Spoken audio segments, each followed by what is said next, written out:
Okay, Steve, thank you very much. We're going to have a chat now. We like to do these sort of informal sessions at the conference to really talk about, from a different perspective, what it means to get closer to the transaction.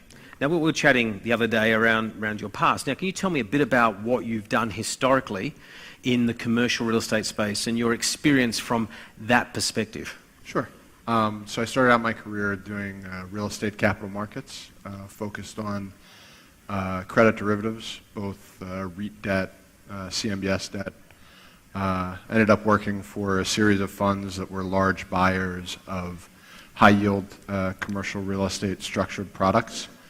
Part of the role there was to do the workouts for loans, so that's kind of touching real property. Currently, I run a family investment office. We have a pretty high focus on U.S. commercial real estate development and acquisition.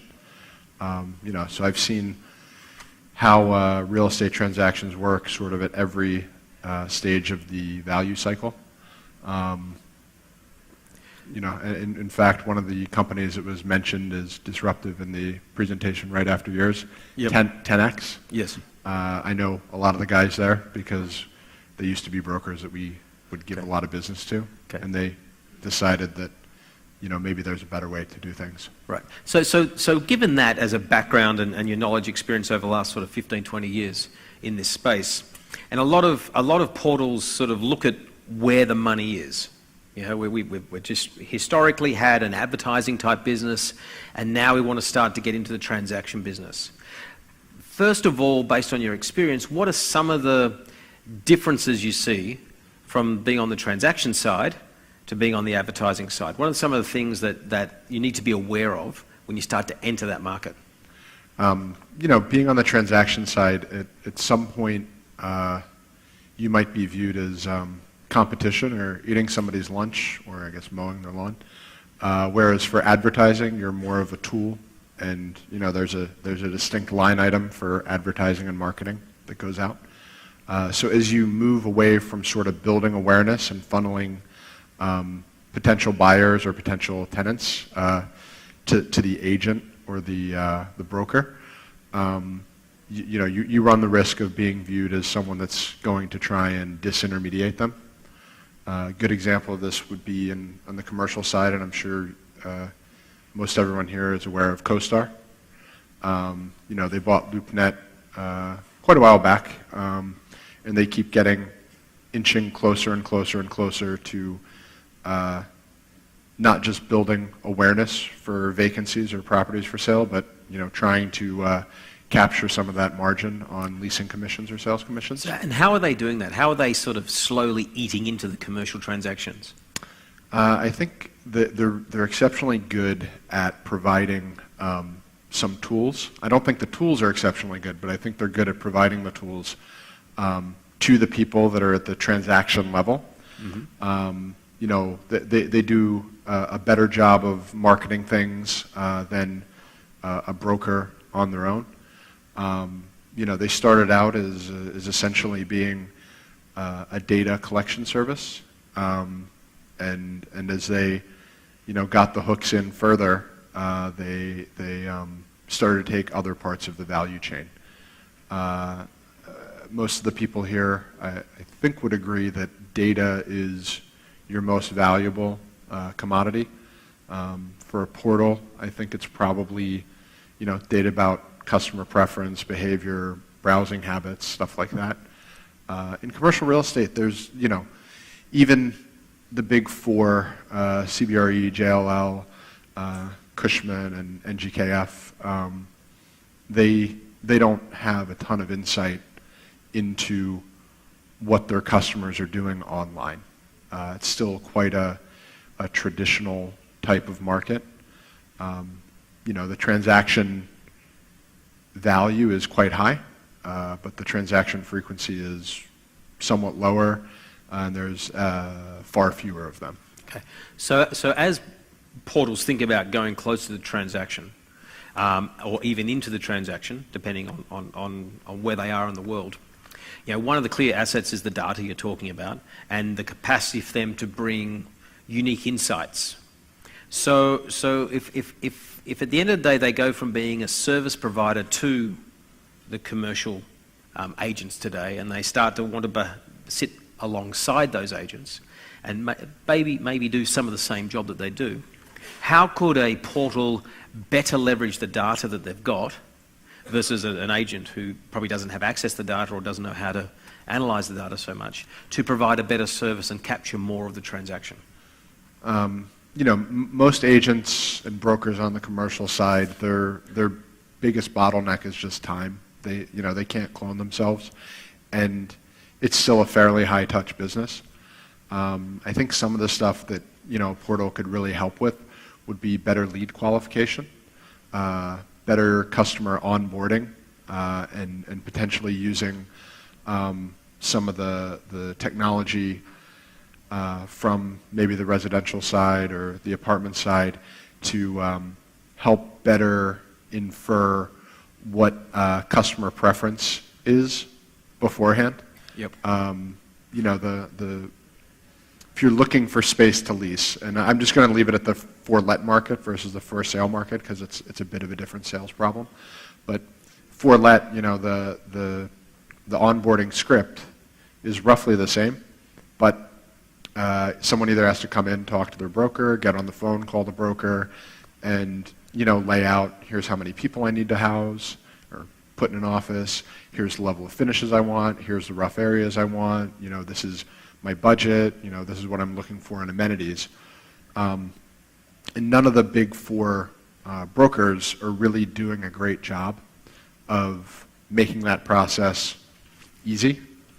The other area where I think it's probably much more open to cooperation versus competition is really the long tail of space. Like most brokerage businesses, you get paid on contract value or sale value. So leasing out 25,000 square feet is 10 times more lucrative than leasing out 2,500 square feet. They both require roughly similar amounts of work because the documents are all the same, and maybe your 2,500 square foot user, a little less fussy, doesn't call you at 3 a.m. screaming about something, but in general, the effort to return is off. So if there's a way to use technology in terms of search, suggestion, discovery to let smaller users self-service a lot more, take that off the broker's plate, I think that's a great area to explore cooperation. So when we sort of look at all the evolutions occurring in the market, we see what the CoStars are doing of the world. We listen to the Zillows of the world who are now buying property and basically flipping the property and making the transaction a bit smoother. From your perspective, and you sort of advise a lot of these guys, do you see the new players, the advertising players who are coming into the transaction part of the market, basically doing the same as the current guys are doing? So it's just sort of sitting side by side. Or B, do you see them fundamentally changing the way in which real estate is bought, sold, rent, etc.? Or C, do you see them actually sort of just not making much of an impact because the traditional guys sort of keep that nice play pool or play area to themselves, and they just sort of primarily remain as a service provider to them? So how do you think that sort of evolves? Well, I think, I don't have numbers in front of me, but I still think that based on the last time I checked, most real estate still transacts along the old lines. For housing, people are making what's a lifelong decision and possibly the most expensive thing they'll buy. And so they need a level of comfort, that there's a human that they can pick up the phone and yell at if things don't work. I think for something like a Zillow, my understanding as part of their business strategy is to, I don't know if the open table model of business is still fashionable or if it's the right way to put it, but maybe they'll capture some transactions, but they're also focusing on providing better tools to traditional real estate brokers. Real estate is still, I think it's got a long way to go to become, fully online business. I mean, I think the generic model, and it's going to be the model for a while, is online to offline. So you can build awareness, gauge your customer, collect data online, but that getting it home and across the finish line is still very much an offline proposition. So if it is an offline proposition, will that still remain the domain of the traditional players, the Knight Franks, the World, etc., or the traditional real estate players, or do you think that the new players can actually take place or take their role and use technology as a much better enabler for delivering the service? Yeah, I mean, I think and I'm speaking only for commercial now and for leasing, the big four have a pretty substantial moat in that a lot of the client base are multinational corporations, and they're not going to pick. They want one throat to choke, so they're not going to pick one specialty broker in this market, another specialty broker in this market, another specialty broker in this market. So I think for the big four leasing brokers on the commercial side, they've got a lot of field that would have to be overtaken before you'd have a startup come in and disintermediate them. That being said, it can happen. I mean, I know they're making substantial efforts to get into technology, to get into PropTech. I think Colliers is doing a property technology accelerator in Toronto because they know that not only does it help them compete with potential disruptors, it helps them lower their largest cost, which is broker compensation. Those guys don't work for free.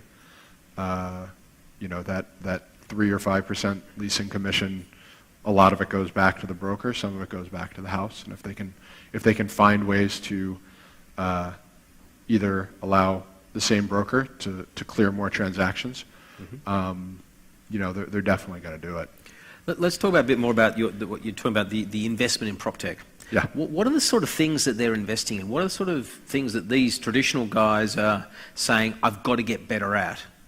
And is it driven by the desire to improve business efficiency and effectiveness, or is it driven by fear of someone going to eat their lunch? I mean, I think it would be hard to say, what's actually. I think in the beginning it starts out as the best defense is a good offense. So, let's go out there and let's find who we think could disrupt us, and either find someone who can disrupt them or just buy those guys. In terms of the technology that they're buying, there's a bit that's sort of business process efficiency. There's some that's building management. You've had a lot of the brokers buy facilities management platforms. The logic there is that they're getting a lot of data on how buildings operate, and that helps them, diversify their revenue into building management and facilities management contracts versus being purely transactional. And that's something where, when you're looking at your share price, you're going to get paid a much bigger multiple for recurring revenue versus one-off transactional revenue. They're also looking into stuff on, the building information management systems. I think CBRE bought a 3D visualization platform for reasons I don't know, but I think they're across the spectrum. One area that I don't see them super active in is on the portal or the marketplaces. That's probably, I think, because they don't know that there's a real value to internalizing that. Because the way that most of the listings work is they're exclusive anyway. So they just care about traffic. They don't really care about where it comes from, because they know at the end they're sitting at the spigot. So if somebody comes in from any arbitrary search portal, it's not like they're losing out on revenue from that. Okay, and I guess it's that same sort of question, but a different way. Is as they, because it sounds like a lot of the investment they're making in prop tech is efficiency and knowledge about what they're currently doing, depth of knowledge around building management and such. But if someone else was to say, well, efficiency is just good business processes at the end of the day, Okay. right? And building management and building knowledge is something that, in theory, with the right artificial intelligence and machine learning, you could probably model quite efficiently and effectively over time. So someone who has demand from the demand side, could they almost come in, dislodge the current incumbents, because at the end of the day, the sales guys are working for commission, and there's a degree of loyalty they would have to a brand, but maybe they could switch brands. And if they switch brands, would that then give the capacity for a new entrant to disrupt those existing players? So when you say switch brands, do you mean like switch who's provide? Like Yeah. I'm a corporate customer. I use JLL to find space to put my Yeah. employees. It's entirely possible, but I think like as I was saying earlier, that the global footprint is really what makes a difference. Mm-hmm. You see it also where people are talking about Airbnb is going to disrupt hotels. Well, I mean, maybe they're gonna disrupt leisure travel. They're not touching business MICE travel because they don't have a standardized product across markets. You don't check into an Airbnb and have the same experience in Hanoi as you would have in Jakarta as you would in Bangkok. And for a lot of the market on the commercial side, just like business travelers, you don't want surprises. You don't want something new to deal with. It's just So maybe the way to think about it is that at the top end, things sort of stay where it is because there is value in the brand. Yep. The Knight Franks and the JLLs and so on, right?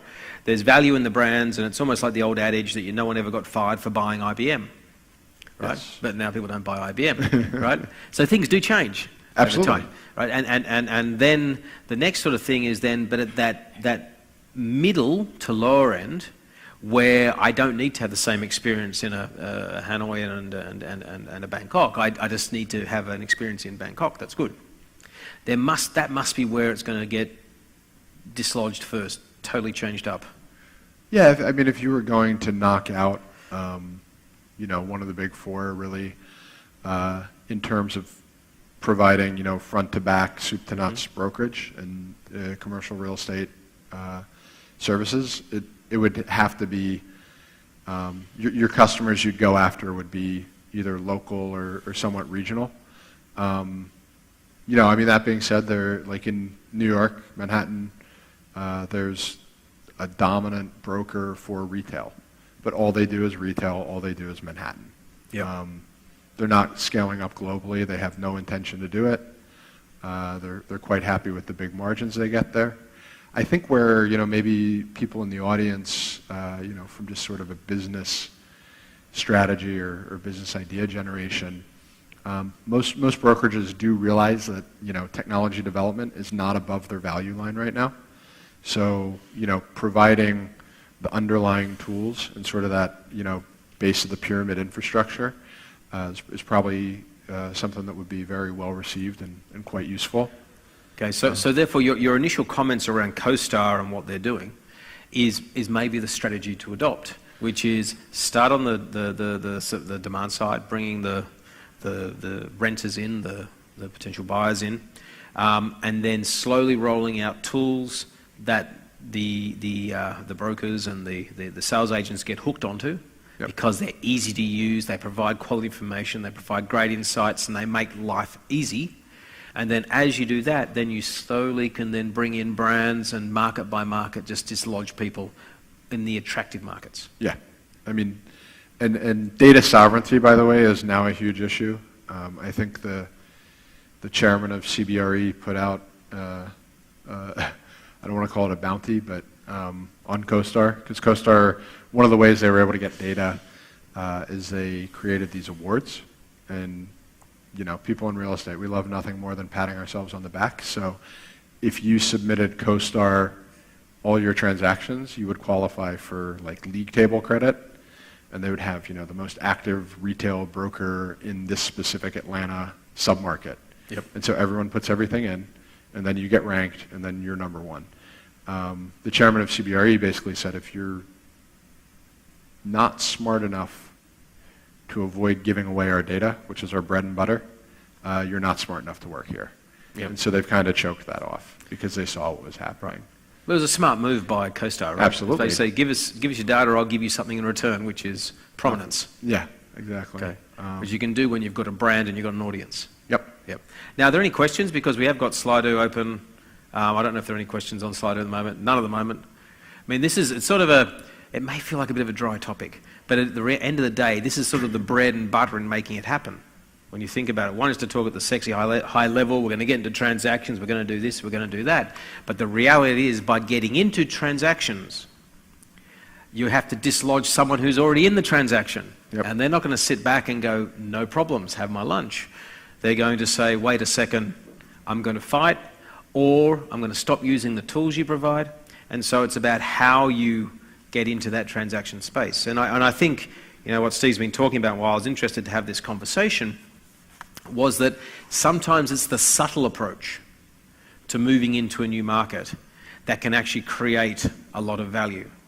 And a lot of people will take the sort of the hammer approach, or to solving the problem and going sort of straight in the front door. And I think in the frontier markets, it makes a lot of sense, because the established players are really small and probably relatively unsophisticated. But as you get into the more mature markets, you have to be far more subtle about how you enter those markets. And I think when we look at what CoStar is doing, we look at what some of the larger players are doing, the Zooplas and so on, they're saying, how do I slowly ease my way into these transaction markets so that I eventually, when someone wakes up in 3-5 years, they go, oh, what happened? Yep. But it's the boiling of the frog approach. Well, and I think with, you know, if I was looking for somebody that you could disrupt at this point, it would probably be CoStar, because they have a lot of legacy in terms of systems, people, processes, and then kind of the relationship with who their ultimate customer really should be. You know, there's some strain there. So, and they're a $6 billion market cap company, so not such a bad one to disrupt. Agreed. So thank you very much. I think this is a incredibly important topic, and we had this conversation yesterday in the masterclass. It was about saying, which was all about saying, look, if you want to build these sort of businesses, whether they are the traditional advertising-based business or even a transaction-focused business, it's a high degree of, you know, there's that sort of that 1% inspiration and the strategy and where you're going, but the execution and the focus on how you roll it out is super critical. And learning from what the CoStars are doing, learning from what the REAs are doing, learning from what a whole bunch of these other guys are doing, will give you some good indications of how the best way is to move from being an advertising side of the model to being a disruptor in the transaction space. So Steve, thank you very much for having a chat about this, what I think is a very interesting topic. So thank you. Bye.